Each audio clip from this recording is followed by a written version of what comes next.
a segunda aula hoje nossa sobre riscos alimentares, então, como a gente comentou, como evitar a contaminação biológica. Então, uma das principais coisas, uma ferramenta, embora muito simples, muito útil, boas práticas de fabricação e empresas que conseguem implementar, então, depois uma ferramenta mais específica, que seria análise de perigos e pontos críticos de controle.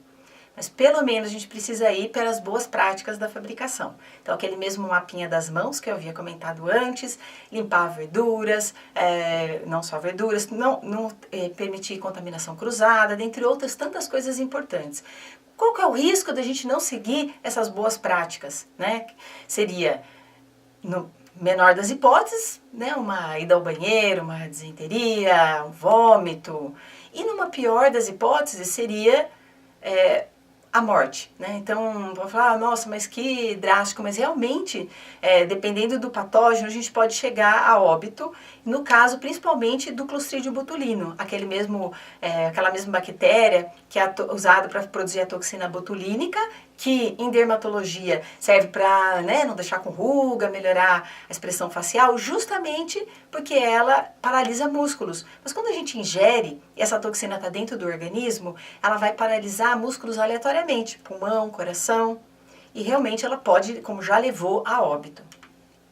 Então, quiser saber um pouquinho mais, então, regulamentos técnicos de boas práticas, né, que a gente tem a resolução da Anvisa brasileira, a higiene e conduta pessoal.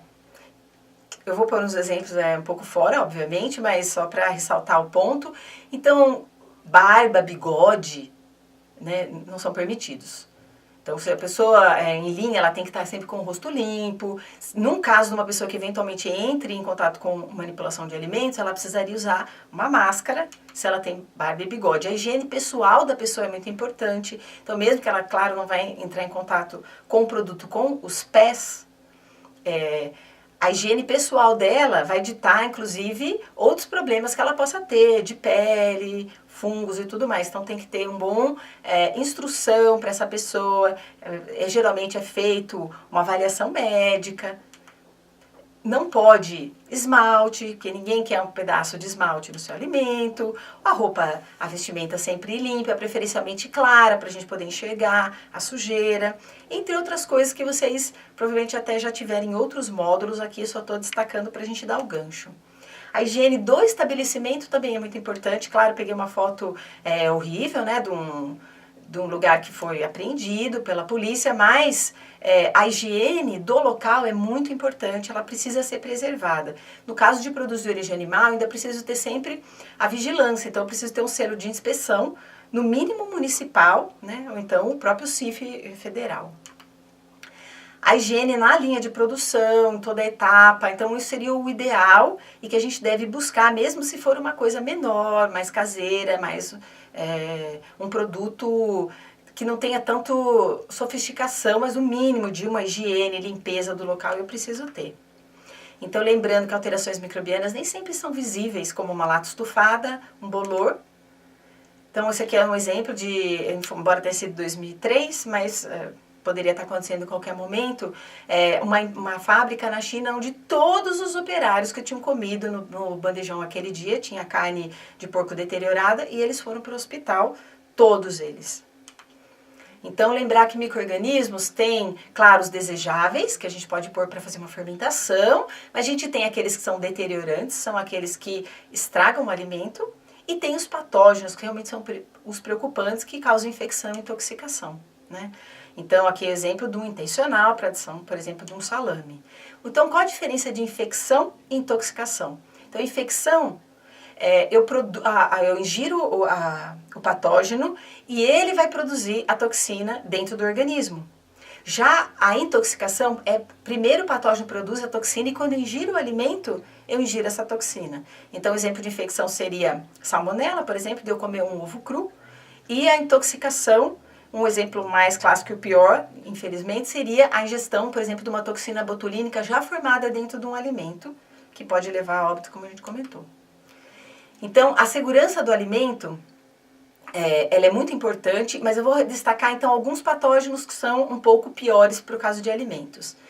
Então, tem um link aqui do material que eu pedi para vocês lerem, não precisa ler inteiro, super a fundo, mas buscando então o que é o Clostridium botulino, qual o problema dele. Então eu vou pedir para vocês apertarem pausa, vai parar o vídeo, e vocês lerem, e aí vocês voltam para a explicação.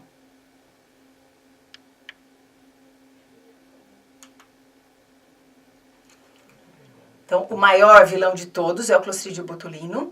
Então, como a gente comentou, se essa toxina estiver dentro de um alimento e a gente ingerir, ele vai paralisar os músculos e levar a óbito. Então, como vocês viram no material, o problema é justamente ele ter as condições ideais de crescimento, que seria o quê? Um pH acima de 4,5, igual ou acima. Tem indústrias, por garantia, trabalham até com pH um pouco menor, e elas já se preocupam. Anaerobiose, então a falta de oxigênio é muito importante para o desenvolvimento do Clostridium, e uma atividade de água, que é a água livre, acima de 85%. Então, se ele tiver todas essas condições, ele com certeza cresce. Porque o desenho sempre da feijoada, que é um exemplo clássico, ou então do palmito, né? Por quê? Porque eles têm uma embalagem fechada, onde não tem oxigênio. A gente tem um pH que não é ácido, então favorável ao crescimento dele, e uma atividade de água, uma água livre suficiente para ele se desenvolver muito bem. Então o esporo dele, que até então estava lá, quietinho, consegue desenvolver. Então, outros riscos, né, como a gente comentou. Então, além do palmito, por exemplo, o leite direto da vaca. Qual seria o problema? Tomar um leite cru. E os outros que a gente já havia comentado. Então, agora, pedir de novo, a gente vai falar sobre botulismo infantil, que é também com Clostridium botulino, mas num outro produto, que é o mel. Então, eu pedi para vocês lerem um pouquinho desse artigo, até vocês chegarem à conclusão do que é, não precisam ler inteiro, se vocês estiverem satisfeitos com a informação, aí vocês vão despausar e continuar o vídeo.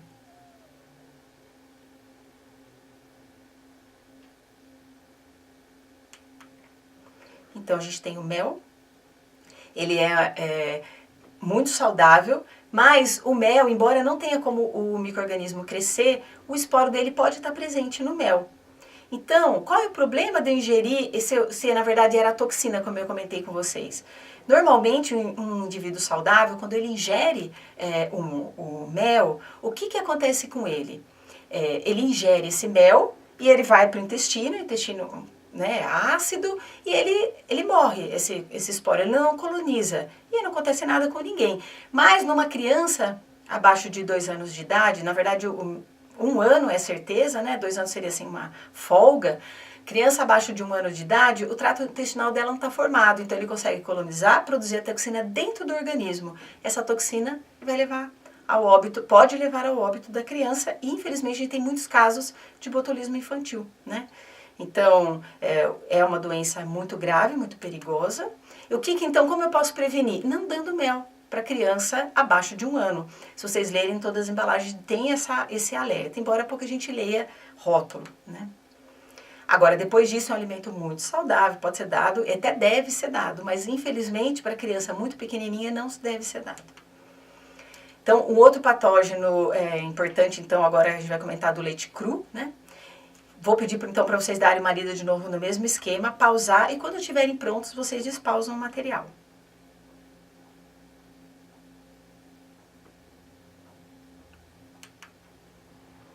Então, o risco associado, como vocês leram, seria o risco de ingerir um patógeno vindo de zoonose do animal.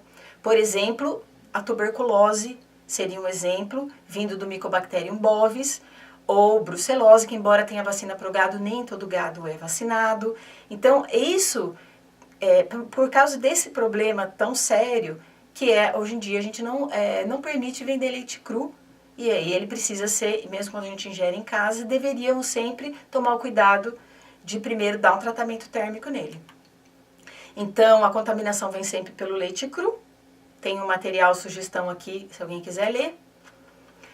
Então, como prevenir? Não beber leite cru, né? Você pode fazer uma pasteurização caseira, que seria deixar 65 graus por meia hora, depois esfriar, ou simplesmente deixar ferver e assim que ferver, abaixar a temperatura. Então, um outro problema que eu ia comentar com vocês, então, é a ingestão do ovo cru, que também é uma contaminação muito grave, não pode vender ovo cru de jeito nenhum, né? Então, um outro texto para vocês darem uma olhada e o mesmo procedimento.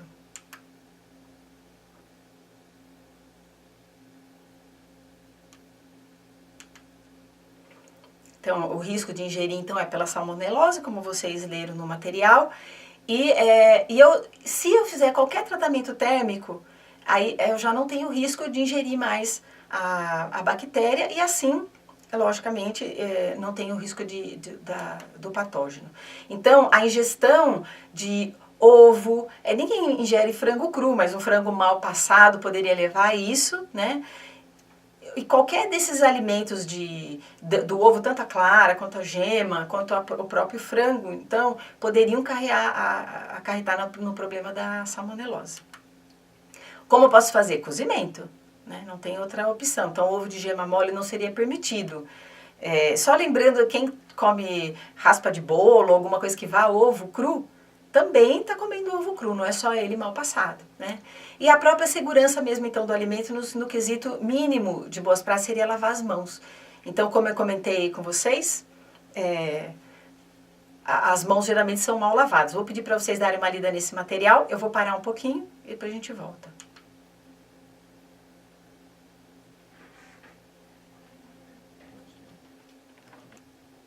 Então, rapidinho, como a gente pode lavar as mãos?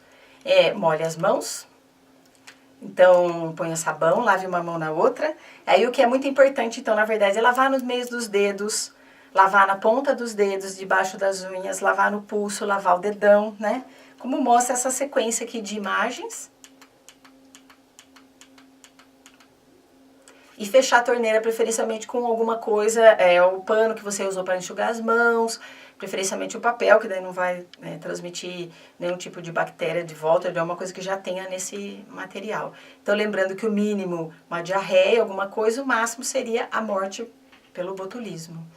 Então, só para vocês terem uma ideia do perfil de doenças transmitidas por alimentos, a maioria, né, aqui 90,5% dos casos causados por salmonela, a do ovo, não só do ovo, E. coli e Staphylococcus aureus.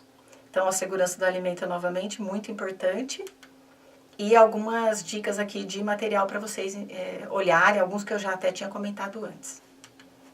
Obrigada.